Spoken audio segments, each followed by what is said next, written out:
बिरसा मुंडा के बचपन का नाम क्या था? गया मुंडा, सुगना मुंडा, दाऊद मुंडा या फिर भगवान मुंडा? किसको किसको पता है? हाथ उठाइए जरा, देखते हैं किसको पता है। काफी इजी क्वेश्चन है, you can easily do it. तो कमेंट उसमें जरूर लिखिएगा। तो hello Jharkhand, welcome to learners craze education. आज के इस क्लास में देखेंगे Jharkhand G K and current affair का class number 19। Class as usual काफी ज्यादा फ्रूटफुल रहेगा। @Learners craze education telegram channel से पीडीएफ डाउनलोड कर लीजिएगा। वीडियो को लाइक करके आप लोग आगे बढ़ सकते हैं। कमेंट टैब से जरूर कनेक्ट रहिएगा, इंपॉर्टेंट चीजें मैं डिस्कस करता हूँ। ओके, आइए क्लास को स्टार्ट करते हैं। Let's get up. One line Jharkhand G K हम लोग देखेंगे इसका पार्ट नंबर 10 और आपको आंसर देना होता है। टोटल नंबर ऑफ क्वेश्चन 16 है, जिसमें आपको बताना है कि कितना आपका मार्क्स आया आंसर मैच करने के बाद। तो आइए देख लेते हैं क्वेश्चन पूछते हैं आपसे। पहला क्वेश्चन बोला गया विधायक निधि, जिसको एमएलए निधि आप लोग बोल सकते हैं, के तहत राज्य सरकार प्रत्येक वर्ष कितना रुपए देती है? एमएलए होता है मेंबर ऑफ लेजिस्लेटिव असेंबली और एमपी होता है member of parliament. MP land scheme के बारे में आप लोग पढ़े होंगे, न्यूज में आया था जब एमपी लैंड स्कीम का जो पैसा होता है उसको सस्पेंड किया गया था तब। यहाँ पे एमएलए के बारे में बात किया जा रहा है कि राज्य सरकार हर एक वर्ष कितना पैसा देती है। दूसरा क्वेश्चन है ICDS. ICDS stands for integrated child development scheme. तो उसका संचालन किसके माध्यम से किया जाता है? डायरेक्ट पीडीएस से किया जाता है कि मुख्यमंत्री डायरेक्ट करते हैं या फिर कहीं और से किया जाता है? झारखंड में स्वतंत्रता सेनानियों को प्रत्येक महीने कितना जो है पेंशन दिया जाता है? न्यूज में भी आते रहता है। उसका जनजातीय परामर्शी परिषद के अध्यक्ष कौन होते हैं? नेक्स्ट क्वेश्चन है नगर निगम का प्रधान कौन कहलाता है? बताइए जरा, नाम क्या है उनका और कितने झारखंड में कितने नगर निगम है, ये भी जरूर बताइएगा, इंपॉर्टेंट है। जमशेदपुर में नहीं है, न्यूज में आपको आते रहता है। 2010 का राष्ट्रमंडल खेल कहाँ हुआ था ये बताइएगा। और स्वर्ण पदक विजेता जो दीपिका कुमारी आर्चरी से रिलेटेड है, उनको प्रशिक्षण कहाँ पे दिया गया था? एक क्वेश्चन है। उसके बाद जमशेदपुर की स्थापना जो है किसके द्वारा किया गया था? महेंद्र सिंह धोनी को पद्मश्री 2009 में मिला था और पद्म भूषण कब दिया गया था? एक क्वेश्चन रहेगा। झारखंड में ऑटो आनुषंगिक उद्योगों का संकेंद्रण कहाँ पे है ये बताना है। बिरसा मुंडा के बचपन का नाम क्या था? आप लोग को ये क्वेश्चन था। ओके, यहाँ पे आंसर करूंगा। और एशिया की सबसे बड़ी कोल वाशरी कहाँ पे है? अटल बिहारी वाजपेयी सरकार में वन और पर्यावरण राज्य मंत्री ना, पर्यावरण राज्य मंत्री बोला जा रहा है, कौन थे? एक पर्सन झारखंड थे, झारखंड से थे और वह रामगढ़ से विधायक रह चुके थे। तो एक हिंट आपको दे रहा हूं, तो बताइएगा रामगढ़ से विधायक थे तो वह कौन पर्सन हो सकते हैं? मुख्यमंत्री थे। इतना हिंट तो मिल चुका है। विधानसभा अध्यक्ष अपना इस्तीफा किसे देते हैं? कॉमन सेंस का बात है, आप लोग बता सकते हैं। अनुसूचित जातियों के लिए झारखंड में लोकसभा की कितनी सीटें आरक्षित हैं?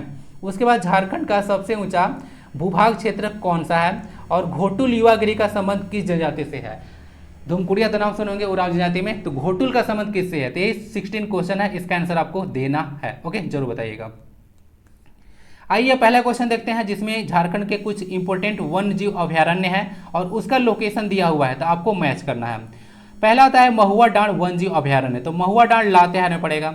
दूसरा आता है लवालोंग, लवालोंग चतरा में है, तो चतरा देख लीजिएगा। ओके ना, जिसमें सबसे वन आच्छादित जिला है और कहा जाता है कि चतरा संसदीय क्षेत्र झारखंड का सबसे छोटा संसदीय क्षेत्र है और सबसे बड़ा हुआ है पश्चिमी सिंहभूम। गौतम बुद्ध अभयारण्य, इसको कोडरमा वन्य जीव अभयारण्य के नाम से भी जाना जाता है, तो आंसर इसका वन में चला जाएगा। दलमा वन्य जीव अभयारण्य, तो आप लोग पता होगा जमशेदपुर, पूर्वी सिंहभूम बहुत इंपॉर्टेंट है, हाथियों के लिए संरक्षित है। उधवा पक्षी अभयारण्य झारखंड का एकमात्र पक्षी अभयारण्य है, जो कि साहेबगंज में है, एकमात्र जिला जहां से गंगा नदी गुजरती है। पारसनाथ अभयारण्य ऑब्वियसली गिरिडीह में होगा पारसनाथ। और पलामू वन्य जीव अभयारण्य एक डिस्ट्रिक्ट में नहीं है, पलामू और लातेहार दोनों में इसका लोकेशन देखने को मिलेगा।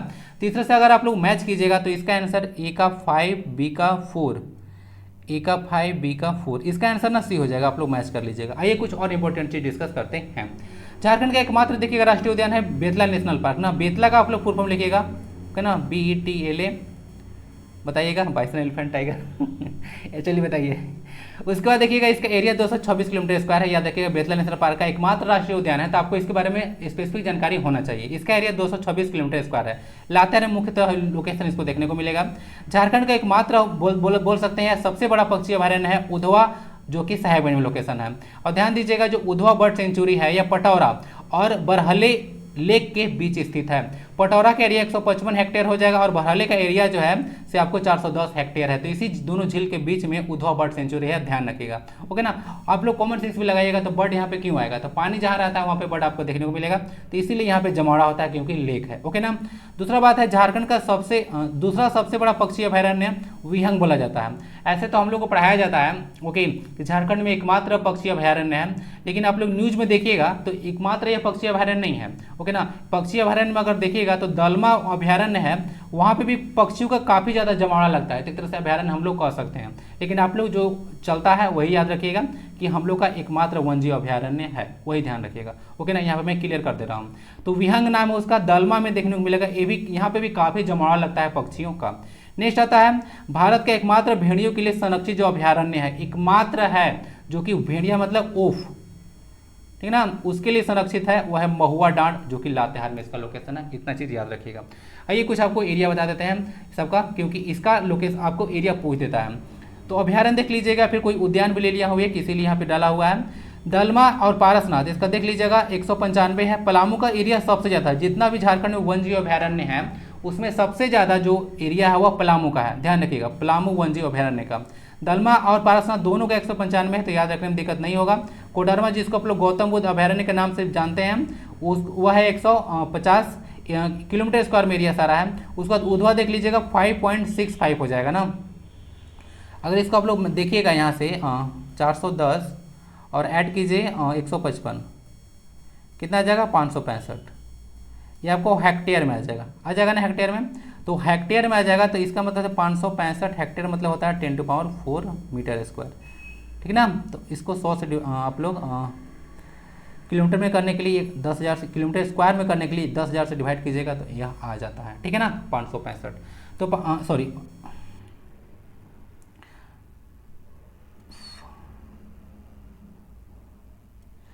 किलोमीटर, सॉरी 6 से डिवाइड करना होगा ना, हाँ किलोमीटर में आपको मीटर को किलोमीटर करने के लिए 1000 से डिवाइड करना होता है, तो 60 से डिवाइड करना होगा, सॉरी। तो यहाँ पे 5.65 हो जाएगा, सॉरी। तो कितना एरिया हो जाएगा, यहाँ पे लिखा हुआ भी होगा, शायद यहाँ पे मिस्टेक हो गया था। 5.65 जो है से इसका एरिया हो जाएगा। तो चाची देख लीजिएगा धनबाद में है 8.75 इसका किलोमीटर स्क्वायर एरिया है ना, 8.75। उसके बाद महुआ डांड देख लीजिएगा 63 स्क्वायर किलोमीटर एरिया है। लोअर लोंग जो कि चतरा में था 207 है। पालकोट गुमला में देखने को मिलेगा ना, पालकोट अभयारण्य जो है गुमला में है, याद रखिएगा। इसका 183 एरिया है। और बिरसा जैविक उद्यान है, इसका 1.01 जो है किलोमीटर स्क्वायर एरिया है। बिरसा जैविक उद्यान और मांझी रांची में देखने को मिलेगा यह बिरसा, ठीक है, ध्यान रखिएगा, बिरसा जैविक उद्यान इंपॉर्टेंट है। इतना सारा इन्फॉर्मेशन आप लोग याद रखिएगा, क्लियर है ना, कोई दिक्कत नहीं होना चाहिए। और सबका आपको पीडीएफ मिल जाता है, इसीलिए मैं बोलता हूँ देखिए मेरा क्लास काफ़ी ज़्यादा कॉम्प्रहेंसिव रहता है, मैं बहुत ही डिटेल में आपको पढ़ा रहा हूँ। और देखिए कुछ दिन और होने दीजिए, झारखंड का जितना प्रीवियस ईयर क्वेश्चन है वह सारा आपका कवर हो जाने वाला है। और साथ ही साथ मैं एक्स्ट्रा इन्फॉर्मेशन भी आपको दे रहा हूँ, ऐसा ही नहीं है कि सिर्फ प्रीवियस ईयर क्वेश्चन आ रहा हूँ उठाकर ला रहा हूँ, एक क्वेश्चन डिस्कस करके चला जा रहा हूँ, उसका मैं बैकग्राउंड इन्फॉर्मेशन दे रहा हूँ पूरा डिटेल के साथ। तो काफ़ी ज़्यादा इंपॉर्टेंट क्लास सारा का सारा है, जरूर देख लीजिएगा, ओके ना। मुख्यमंत्री ग्राम सेतु योजना किस वर्ष शुरू किया गया था? तो इसका जो शुरू किया गया था वह 2001 में, उसी समय जिस समय झारखंड में पहली बार औद्योगिक नीति लाया गया था उसी समय। तो मुख्यमंत्री ग्राम सेतु योजना सितंबर 2001 में शुरू किया गया था। मुख्यमंत्री कौन होंगे? बाबूलाल मरांडी। क्यों? क्योंकि देखिएगा तो 15 नवंबर 2000 से ये मुख्यमंत्री थे, 15 नवंबर 2000 से कब तक थे? तो 18 मार्च 2003 तक, ठीक ना। तो देख लीजिएगा 18 मार्च 2003 तक। तो ये हुआ टाइम पीरियड इनका 2 साल 1 2 3 दिन यही टाइम का आ रहा था, 2 वर्ष 123 दिन, यानी कि 2 साल 1 2 3 दिन, ओके देख लीजिएगा, इंटरेस्टिंग राइमिंग जैसा लग रहा है। उद्देश्य देखिएगा, ये योजना था मुख्यमंत्री ग्राम सेतु योजना, इसमें था कि नदी पर पुल का निर्माण कराना है और ग्रामीण सड़क के साथ जो है से ग्रामीण सड़क के साथ नालियों का निर्माण करना है, क्योंकि देखिएगा नाली के अभाव में सड़क पूरा बर्बाद हो जाता है, ओके ना। तो यही था, ध्यान रखिएगा। इसका और कुछ पर्पस था, यहाँ पे एक स्लाइड डालना था ना, मैं भूल गया हूँ, पीडीएफ वालों डाउनलोड कीजिएगा तो एक स्लाइड इसे मिल जाएगा, जो कि ऑफिशियल वेबसाइट से उठाया गया है ना। झारखंड टूरिस्ट होम स्टे योजना देख लीजिएगा, यहाँ पे 2009 का है। झारखंड टूरिस्ट होम स्टे योजना 2009 का है, उसी समय जिस समय झारखंड में प्रथम बार राष्ट्रपति शासन लागू हुआ था। एक योजना है झारखंड में मुख्यमंत्री दाल भात योजना, जो कि 15 अगस्त 2011 को शुरू किया गया था। 5 रुपये में आपको भोजन दिया जाता है, ओके ना। और उसके बाद नया नाम इसका गुरुजी रसोई योजना कर दिया गया है, उसी तरह जिस समय अम्मा कैंटीन और दीदी कैंटीन चलता है उसी टाइप से। तो देखिए इस तरह गवर्नमेंट करते रहती है, ठीक है, कि नया नया गवर्नमेंट आएगी तो योजना का नाम चेंज कर देती है अपने अनुसार। तो गुरुजी रसोई योजना नाम हो गया है 2021 में, तो नाम चेंज किया गया है प्रेजेंट गवर्नमेंट के द्वारा, तो याद रखिएगा, पूछा जा सकता है। गोकुल ग्राम योजना 2004 में आया था और पशु के नस्ल को सुधारना और दुग्ध के उत्पादन में वृद्धि करना इसका मेन पर्पस था, गोकुल ग्राम योजना, ठीक ना। श्वेत क्रांति भी इसको पढ़े होंगे आप लोग, जो कि प्रणेता हैं डॉक्टर वर्गीस कुरियन। किस कंट्री के तहत, जरा ये बताइएगा, क्वेश्चन आ चुका है। इनमें से कौन सा कथन गलत है? Mongolia sunset point Netarhat Latehar में स्थित है। और दूसरा है, स्रोतों के मुताबिक एक ब्रिटिश लड़की मंगोलिया एक गडरिये से प्यार में इस घाटी में कूदकर जान दे दी थी। देखिए इस तरह से फैक्चुअल इन्फॉर्मेशन में दिया जाता है। शायद मुझे एक याद आ रहा है, गोड्डा में एक क्वेश्चन आया था कि 50 एकड़ में तालाब हुआ करता था, ऐसा कुछ क्वेश्चन था, थोड़ा सा मुझे माइंड पे अभी नहीं आ रहा है। तो फैक्चुअल जो है से क्वेश्चन आपको दिया जा सकता है। तो कहानी देगा कि कौन सा एक ऐसा पॉइंट था जहाँ से कोई लड़की थी, ब्रिटिश लड़की थी, मंगोलिया नाम था उसका, और जो है से वह कूद कर जान दे दी थी गडेरिया के प्यार में। तो वह जो है से किसके बारे में बात किया जा रहा है, इस तरह से क्वेश्चन आपको दिया जा सकता है, क्योंकि ऑलरेडी क्वेश्चन ऐसा आ चुका है झारखंड के एग्जाम में। तो देखिए इसमें जो गलत कथन है वह कोई नहीं है, दोनों को दोनों पॉइंट भी बिल्कुल सही है। मंगोलिया सनसेट पॉइंट या सिंपली इसको सनसेट पॉइंट भी आप लोग बोलते हैं, ओके ना। मंगोलिया एक लड़की का नाम था, ओके ना। तो ध्यान रखिएगा, एक ब्रिटिश लड़की थी मंगोलिया, ये गडेरिया के प्यार में पड़ी थी, लेकिन उसको लगा था कि जो है से हमारे जो बिरादरी के लोग हैं, अंग्रेज लोग हैं, वो कभी मानेंगे नहीं, ठीक है, कि जो है से एक आदिवासी लड़का से शादी करा दें, ठीक है, ऐसा जो सोसाइटी में होता है। तो उसको लगा कि मेरा प्यार अधूरा रह जाएगा, तो वो अपना जान दे दी, ठीक है ना। इस तरह से कुछ कहानी था। तो इसका आंसर डी हो जाएगा। इनमें से कोई कथन जो है गलत नहीं है, दोनों को दोनों बिल्कुल सही है। आइए देखिए झारखंड में कुछ प्रमुख पर्यटन स्थल देख लीजिएगा, कुछ कुछ तो आपको पता होगा, रिवीजन हो जाएगा। मंगोलिया पॉइंट या सिर्फ सनसेट पॉइंट बोलेगा तो भी आप लोग लातेहार ही लगाइएगा। दूसरा है फुलडुंगरी, घाटशिला में एक हिल स्टेशन है, ध्यान रखिएगा, फुलडुंगरी घाटशिला हिल स्टेशन है, ये आपको पूर्वी सिंहभूम देखने को मिलेगा, ओके। उसके बाद मोराबादी, जिसको टैगोर हिल के नाम से आप लोग जानते हैं ना, वो रांची में है। उसका मोराबादी या फिर टैगोर हिल दोनों एक ही नाम है। पतरातू घाटी और रामगढ़ में देखने को मिलेगा। देखिएगा पतरातू घाटी जो है काफ़ी घुमावदार है ना, बड़ा इंटरेस्टिंग जगह है, घूमिएगा कभी। उसका बाद रॉक गार्डन रांची में देखने को मिलेगा एक पार्क। उसका बाद टांगेनाथ धाम गुमला में है, ओके ना, शिव धर्म के जो लोग हैं वो उनके लिए ना। और जुबली पार्क जमशेदपुर में है। रजरप्पा मंदिर रामगढ़ में। उसके बाद लुगुबुरु, ये घाटी आपको घंटाबाड़ी बोकारो में देखने को मिलेगा। उसके बाद रंकिनी मंदिर आपको जादूगढ़ में देखने को मिलेगा। और आकर्षणी पीठ जो है खरसावां डिस्ट्रिक्ट में है, ओके ना, सरायकला खरसावां। तो ये सब याद रखिएगा आप लोग कुछ, ओके। लुगुबुरु देखिएगा, तो लुगुबुरु जो है ये जो लुगुबुरु है वह संथाल के संस्थापक पिता कहे जाते हैं ना, ध्यान रखिएगा। इनका संबंध बोकारो जिला से था, ये क्वेश्चन आपको पहले डिस्कस किया था। लुगुबुरु संस्थालों के संस्थापक पिता कहे जाते हैं। कहा जाता था कि इनको ने इच्छा शक्ति प्राप्त था, वो अपने अनुसार जो है कुछ भी कर सकते थे। बाद में बोला जाता था कि ये जो है पहाड़ का जो है रूप धारण कर लिए थे, जो कि जिसको भी पूजा किया जाता है ना, इसको देख लीजिएगा। बुरु मतलब पहाड़ होता है, ओके। पालना डैम किस नदी पर है? स्वर्णरेखा, बैतरनी, दामोदर या फिर ब्राह्मणी? आंसर इसका ही हो जाएगा स्वर्णरेखा डैम, स्वर्णरेखा नदी पर पालना डैम को याद रखिएगा। और चांडिल विद्युत परियोजना भी आपको यहीं पे देखने को मिलेगा ना, ओके।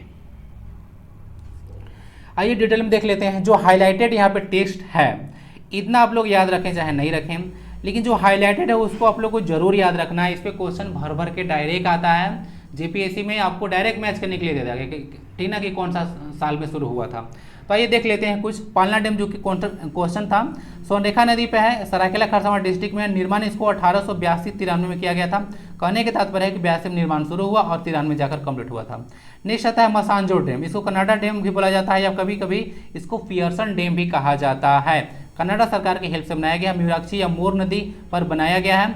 दुमका में इसका लोकेशन है, 1956 में यह इसको तैयार किया गया था। उसके बाद जो आगे आ रहा है वह काफ़ी इंपॉर्टेंट है।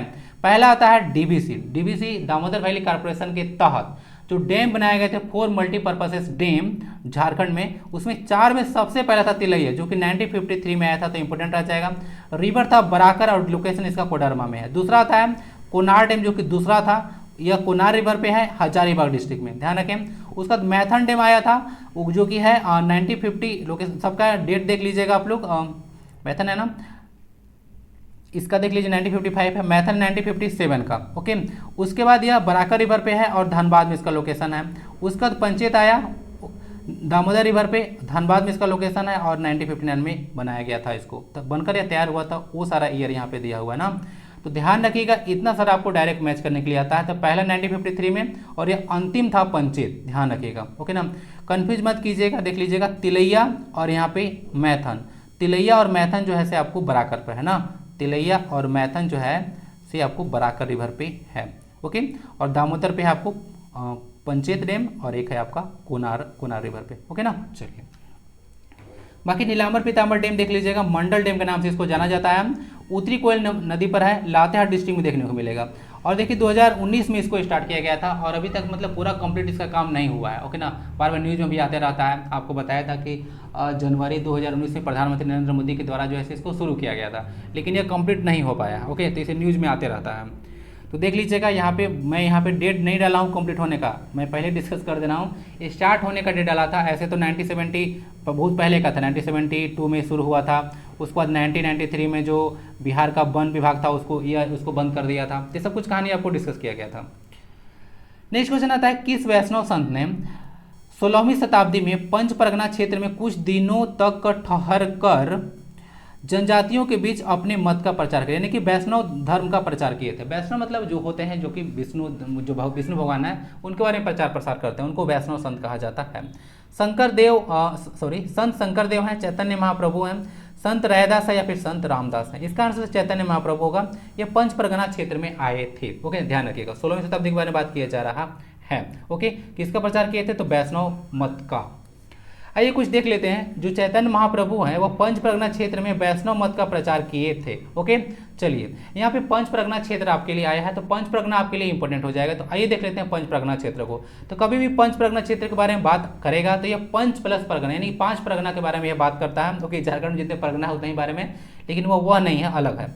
ठीक है, सिल्ली है, बुंडू है, ओके ना, सोनाहातू है, उसका तमाड़ रीजन और फिर राहे। तो 5 क्षेत्र आता है पंच परगना में। इस पे देखिए क्वेश्चन आपको डायरेक्ट भी दे सकता है कि कौन जो ऐसे क्षेत्र 5 परगना में नहीं आता है। तो याद रखिएगा, छाटने के लिए दिया जा सकता है सिल्ली, बुंडू, सोनाहातू, तमाड़ और राहे। पंच परगनिया भाषा को देखिएगा तो यह मगही का एक रूप कहा जाता है। पंच परगनिया भाषा को मगही का रूप कहा जाता है और इसके लिए झाड़ लिपि है भाषा के लिए, जो कि करमचंद अहिर के द्वारा विकसित किया गया था। ओल चिकी संथाली भाषा का है और तोलोंग सिकी जो है से आपका कुड़ुक भाषा की लिपि है ना, ये सब देख लीजिएगा। नेक्स्ट आता है यहाँ पे पंच परगनिया से रिलेटेड एक पर्सन है जिनका नाम है बुद्धू भगत। तो कोल विद्रोह के जो नेता थे, कोल विद्रोह 1831-32 को देख लीजिएगा। तो कोल विद्रोह के जो नेता थे बुद्धू भगत, वह सिल्ली के ही रहने वाले थे। तो सिल्ली जो है एक आता है पंच परगना क्षेत्र में। तो याद रखिएगा, झारखंड के पहले क्रांतिकारी जिनको पकड़वाने के लिए अंग्रेजों ने 1000 रुपये इनाम रखा था, तो ये थे बुद्धू भगत। ओके ना, और मृत्यु इनका हुआ था, शहीद बोल सकते हैं, मृत्यु तो बोलेंगे नहीं, फरवरी 1832 में हुआ था। कैप्टन इम्फे के सैनिक के साथ ये झड़प में, लड़ाई में जो है शहीद हो गए थे। ओके ना, तो इनके बारे में याद रखिएगा, पंच परगना क्षेत्र से बिलोंग करते थे। तो ओके, डिटेल में डिस्कस कर दिया चैतन्य महाप्रभु के बारे में भी। ओके ना, एक वैष्णव संत थे। ओके ना, प्रचार प्रसार करते रहते थे। और इनके बारे में एक चीज़ कहा जाता है कि यह जो राधा और कृष्ण का यह संयुक्त अवतार थे। ओके ना, चैतन्य महाप्रभु। नेक्स्ट क्वेश्चन आता है, निम्न में से गलत कथन का पहचान करना है आपको। भारत में ताम्र अयस्क के भंडारण में झारखंड का स्थान तीसरा है, यहाँ बोला जा रहा है। उसके बाद ताम्र अयस्क के उत्पादन में झारखंड का स्थान यहाँ पे तीसरा बोला जा रहा है। तांबे के लिए झारखंड में घाटशिला प्रसिद्ध है और इंडियन कॉपर कॉर्पोरेशन लिमिटेड की स्थापना 1967 में घाटशिला में किया गया था। ओके, तो देखिए यहाँ पे सारा का सारा स्टेटमेंट सही है except option number D. Indian copper जो लिमिटेड है उसकी स्थापना 1930 में किया गया था, न कि 1960 में ना। ओके, 1967 में। यहाँ पे देख लीजिएगा, ताम्र अयस्क में हम लोग कोल में बोला जाता है कि नंबर 1 है, आयरन में नंबर 2 है। ओके, उसके बाद कॉपर में 3rd स्थान पे हैं। ओके ना, ये सब डाटा तो कितनी बार बोल चुका हूँ। बॉक्साइट में हम लोग क्या है 7th नंबर पे हैं। तो ये सब कुछ डेटा आप लोग याद रखिएगा। इसे बोला जाता है कि यूरेनियम का, उसके बाद प्राइम कोकिंग कोल का, ओके ना, ये सब पायराइट्स का, ये सब एकमात्र उत्पादक है झारखंड। ओके, लेकिन यूरेनियम आंध्र प्रदेश में भी देखने को मिलेगा। तो आंसर इसका डी हो जाएगा। इंडियन कॉपर लिमिटेड है, कॉर्पोरेशन लिमिटेड, इस्टेब्लिश उसको 1930 में किया गया था। और यूसीआई यहाँ पे 1960 जो डेट दिया हुआ है 67, उसमें uranium corporation of India limited की स्थापना किया गया था, जिसका हेडक्वार्टर घाटशिला में देखने को मिलेगा। ओके ना, ये यूरेनियम की खानें हैं। झारखंड में यूरेनियम की खानों का पता चला था 1951 में। भारत का पहला यूरेनियम खान था, लेकिन इसमें जो खनन प्रारंभ किया गया था 1967 में किया गया था। यही था आपको company uranium corporation of India limited. Next question में कुछ बुक्स है जो कि सिर्फ और सिर्फ धोनी जी से रिलेटेड है। ओके ना, धोनी आजकल काफ़ी ज़्यादा पॉपुलर हो गए हैं। चलिए जो भी, तो आइए देख लेते हैं। 4 बुक हैं धोनी के बारे में, खाली है सिर्फ है। तो द धोनी टच एक बुक है, इसके राइटर कौन है? Do different, the untold story, think and win like Dhoni और कैप्टन कूल। सारा नाम अंदाजा लग रहा है। धोनी टच देखिए भरत सुदर्शन के द्वारा बुक है और ये बुक काफ़ी ज़्यादा इंपॉर्टेंट आपके लिए रहेगा, ध्यान रखिएगा। भरत सुदर्शन का जो बुक है द धोनी टच, ये काफ़ी ज़्यादा इंपॉर्टेंट है। Okay, do different the untold story the untold Dhoni, यह अमित सिन्हा के द्वारा लिखित बुक है। Think and will like Dhoni, यह स्मृति सहारे के द्वारा यह बुक है। पीएच होना चाहिए, इसको पीडीएफ में सही कर दूंगा। कैप्टन कूल देख लीजिएगा, यह गुरु इजिकी के द्वारा लिखा हुआ है। इजिकी नाम थोड़ा टेढ़ा है, देख लीजिएगा। तीसरे से मैच कीजिएगा तो 4 3 2 1 कर लीजिएगा। ओके ना, मैं भी तीसरे से मैच करके रखता हूँ ताकि मैं भूलूँ नहीं, ठीक है, मेरा भी गड़बड़ हो जाता है। ओके ना, तो याद रखना पड़ेगा आपको। भरत सुदर्शन को जरूर याद रख लीजिएगा। ओके ना, यह धोनी टच बुक लिखे हैं, आंसर इसका ए है। बाकी कुछ और बुक मैं लाया हूँ आपके लिए, तो देखिएगा कुछ बुक है। समथिंग लाइक लव, यह ज्ञान सिंह के द्वारा लिखा गया है, यह मेदिनीनगर के पर्सनालिटी है। ओके ना, चलिए। उसके बाद मारंग घोड़ा नीलकंठ हुआ और मैं बोरिसोला, यहाँ पे तो दिया हुआ ही नहीं है, यह महुआ माझी के द्वारा लिखा हुआ बुक है ना, डाल दूंगा पीडीएफ में। महुआ माझी के द्वारा लिखा हुआ बुक है। और उसके बाद मैं बोरिसेला, इसके लिए इनको यूके कथा सम्मान भी दिया जा चुका है। ओके ना, महुआ माझी को। जयपाल सिंह एक रोचक कहानी के लेखक बलबीर दत्त हैं। प्रेम का रंग नीला परवीन परिमल हैं। और the soldier girl Swapnil Pandey, काफ़ी इंपोर्टेंट पर्सन है, बीआईटी मिश्रा के ये छात्रा हैं। और उसके बाद क्रोमोसोम्स प्रोफेसर कामिनी कुमार के द्वारा यह लिखित बुक है। यार नाम ऐसा क्यों रखते, कन्फ्यूजन हो जाता है, ये लड़का समझे या लड़की समझे। प्रोफेसर कामिनी कुमार, देख लीजिएगा, आंसर इसका ए है। नेक्स्ट क्वेश्चन है तेलंगा खड़िया का जन्म कहाँ पे हुआ था। यह क्वेश्चन पहली बार मैं डिस्कस कर रहा हूँ तेलंगा खड़िया के बारे में, ध्यान से सुनिएगा। इनका जन्म गुमला में हुआ था ना, वहीं से जहाँ से एल्बर्ट टेकअप है वहीं से।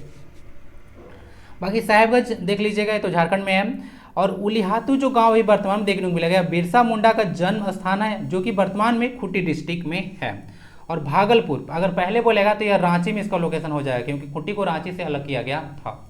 और भागलपुर आपको बिहार में डिस्ट्रिक्ट देखने को मिलेगा। भागलपुर में जन्म किसका था, तो यह तिलका मांझी का था, 1784 तिलका मांझी विद्रोह। आइए तेलंगा खड़िया के बारे में देख लेते हैं। जन्म इनका 9 फरवरी 1806 को हुआ था। मुरगू गांव में हुआ था, सिसई प्रखंड, और जिला था गुमला। पिता ठुया खड़िया नाम था, माता का नाम इनका पेती खड़िया था, और पत्नी जो था, पत्नी का नाम वो था रत्नी खड़िया। इतना चीज़ आपने देख लिया। उसके बाद बचपन में ये ज़्यादा बोलते थे, अंग्रेजी में इसको चार्टर बॉक्स आप लोग बोलते हैं। ओके ना, लोकेशियस अंग्रेजी में बोला जाता है इसको। तो देखिएगा, तो खड़िया में इसको ना तेल बंगा बोला जाता है, जो ज़्यादा बोलता है उसको, इसी कारण उनका नाम तेलंगा पड़ गया था।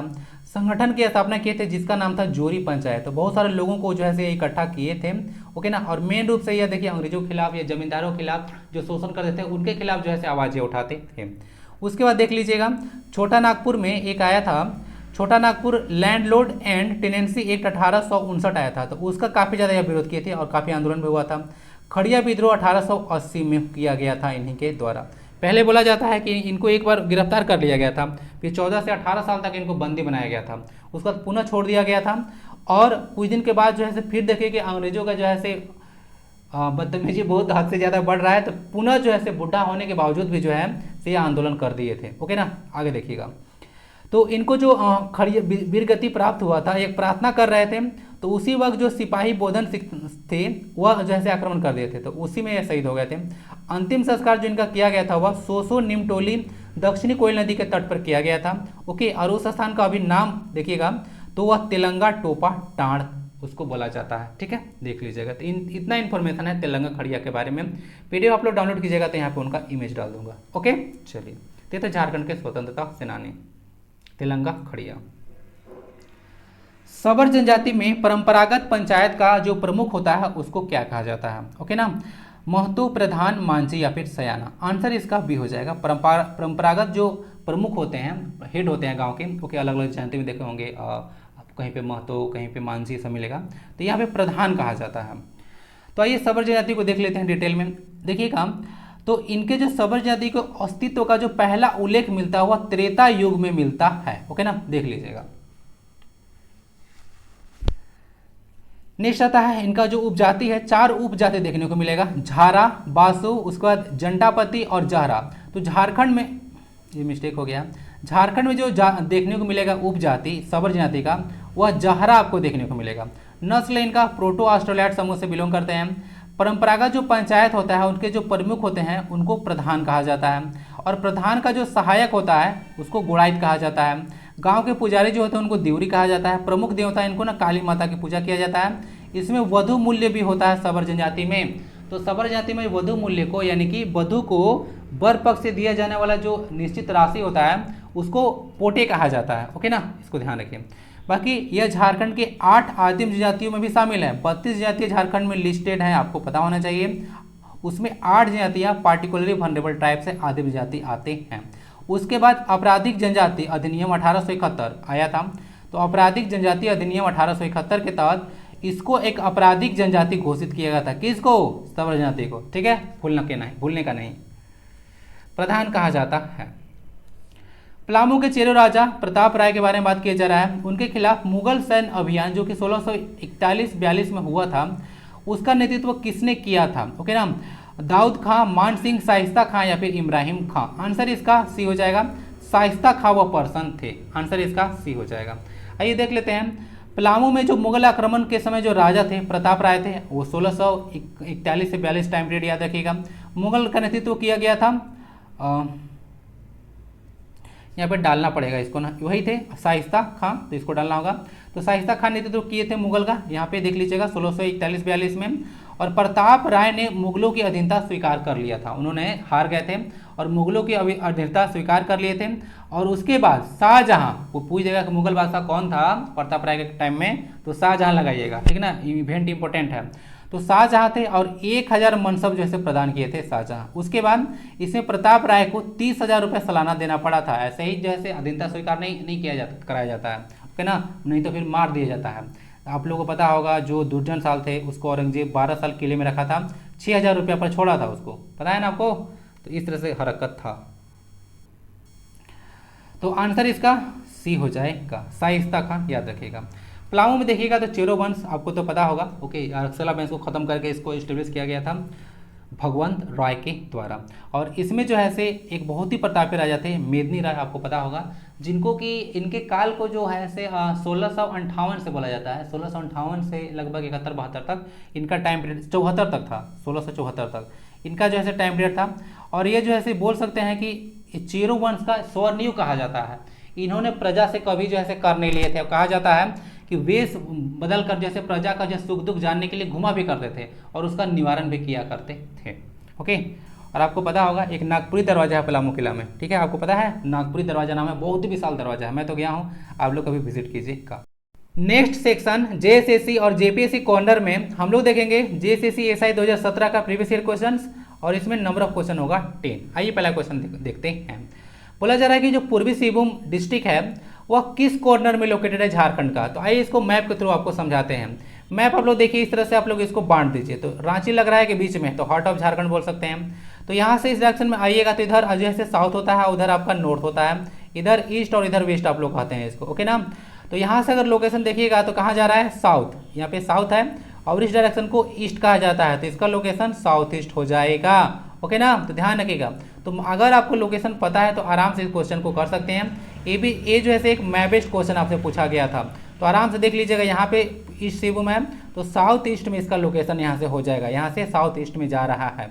ओके ना, तो साउथ ईस्ट इसका आंसर हो जाएगा। बाकी वेस्ट सिंहभूम वेस्ट में था और सरायकेला खरसावां तीनों मिला तो क्या बन गया, कोल्हान डिवीजन बन गया। हेडक्वार्टर कहाँ हुआ, चाईबासा। कब इसको बनाया गया था, 2003 में। लेटेस्ट प्रमंडल है, ध्यान रखिएगा। आंसर इसका हो जाएगा 3 ना, साउथ ईस्ट कॉर्नर में।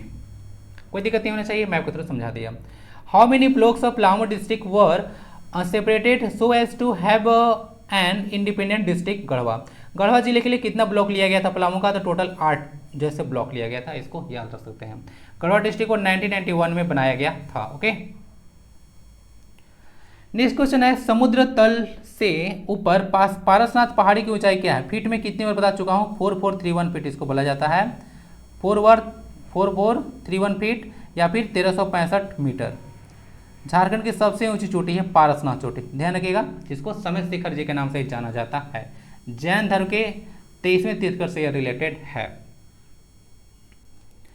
नेक्स्ट आता है गोड्डा जिला कब अस्तित्व में आया, तो गोड्डा जिला तो आया था 1983 में, लेकिन डेट इसका है 25 मई 1983। ओके ना, 25 मई 1983 देख लीजिएगा। इसको मैं पहले डिस्कस किया था। यहाँ पे गुमला था, गोड्डा है, लोहरदगा, साहेबगंज, देवघर, ये सारा 1983 का ही डिस्ट्रिक्ट है। गोड्डा डिस्ट्रिक्ट से आपसे क्वेश्चन था, ओके ना। आते जाएगा तब मैं दिखाते जाऊंगा, ये मैं पहले भी डिस्कस कर चुका हूँ, एक बार नज़र डाल लीजिएगा, ओके। 25 मई 1983 था, ओके। चलिए, when was Simdega district carved out of Gumla, Simdega district को गुमला से कब अलग किया गया था? तो यहाँ पे देखिएगा, तो सिमडेगा डिस्ट्रिक्ट है, यहाँ पे देखिए सिमडेगा कब बनाया गया था? 2001 में। ऑप्शन देखिएगा, तो 2001 एक ही ऑप्शन है, तो 30 अप्रैल 2001 को सिमडेगा जिला को गुमला से अलग किया गया था, ओके। तो आंसर इसका 1 हो जाएगा। देखिएगा, तो शुरू में जितना ब्लॉक था, थोड़ा ना ब्लॉक आपको चेंज मिलेगा, जैसे कि आप लोग देखे होंगे कि अलग अलग जिला से फिर काट के बना दिया गया, तो नंबर ऑफ ब्लॉक जो ओरिजिनली था वह धीरे धीरे चेंज हो जाता है। तो ब्लॉक की संख्या परमानेंट नहीं है। अगर सिलसिलेवार आपको स्टडी करना होगा तो ऑफिशियल वेबसाइट हर एक डिस्ट्रिक्ट का जाइएगा, तो आपको उसमें पता चल जाएगा कि कितना नंबर ऑफ ब्लॉक्स अभी वर्तमान में है। 30 अप्रैल 2001 इसका आंसर हो जाएगा। और जो 19वां डिस्ट्रिक्ट बनाया गया था 2001 में ही बनाया गया था, लातेहार ना, ध्यान रखिएगा। किस साल JSCA इंटरनेशनल क्रिकेट का उद्घाटन, जो स्टेडियम है उसका उद्घाटन हुआ था? तो JSCA चेयरमैन अभी कौन है जरा बताइएगा। तो JSCA का उद्घाटन 2013 में हुआ था, इसको देख लीजिएगा। उद्घाटन में जो मैच हुआ था वह इंडिया और इंग्लैंड के बीच पहला मैच हुआ था, ये चीज ध्यान रखिएगा, ओके ना। 2013 इसका आंसर हो जाएगा। झारखंड स्टेट क्रिकेट एसोसिएशन, ये है इसका फुल फॉर्म। संथाल जाति का कौन सा त्यौहार सोहराई कहलाता है? तो इन्हें हार्वेस्ट फेस्टिवल को सोहराई कहते हैं, ध्यान रखिएगा। यह एक ना फसलों का किसानों का यह एक सोहराई जो होता है तो पशुओं का त्यौहार होता है। तो ये किसानों का हार्वेस्ट फेस्टिवल जो कहा जाता है, किसानी त्यौहार, उसको जो है सोहराई कहा जाता है, ओके। पशु का बलिदान इसमें नहीं दिया जाता है। जो आप लोग एक फेस्टिवल का नाम सुने होंगे, देसावली, याद आ रहा है? देसावली जो कि 12 वर्षों के पश्चात मनाया जाता है, जनी शिकारी 12 वर्षों के पश्चात मनाया जाता है। तो देसावली जो पर्व है उसमें काड़ा की बलि दिया जाता है, तो पशु बलिदान का पर्व वो हो सकता है। Which dance form depicts act of preparing for Hunt, यानी कि अगर शिकार करने जा रहे हैं तो उसके जैसा जो है आप लोग एक्ट करते हैं, तो वह एक होता है आपका ये एक हुंटा होता है ना, ध्यान रखिएगा। हुंटा जो नृत्य होता है उसमें यह दिखाया जाता है कि आप लोग शिकार कर रहे हैं उस तरह से। Which was formally part of Tilka Manjhi university, तो यहाँ पे जो सिधो कान्हो मुर्मू यूनिवर्सिटी है वह तिलका मांझी यूनिवर्सिटी के अधीन था पहले, अब अलग हो गया, झारखंड अलग हुआ। तो सिधो कान्हो मुर्मू यूनिवर्सिटी को याद रखें। देख लीजिएगा, कुछ झारखंड की यूनिवर्सिटीज़ हैं और उसका स्थापना वर्ष है। तो रांची यूनिवर्सिटी भूलिएगा नहीं, 12 जुलाई 1960 का यह है, रांची में इसका लोकेशन है। बिरसा एग्रीकल्चर यूनिवर्सिटी बाव बोलते हैं इसको, 1981 का है, कांके में इसका लोकेशन है रांची। विनोबा भावे यूनिवर्सिटी 17 सितंबर 1992 हजारीबाग लोकेशन है। सिधो कान्हो यूनिवर्सिटी यही था ना, शायद यही था। तो सिधो कान्हो यूनिवर्सिटी 1992 का है, दुमका में इसका लोकेशन है। आपको कन्फ्यूजन आपको नहीं होना चाहिए ना।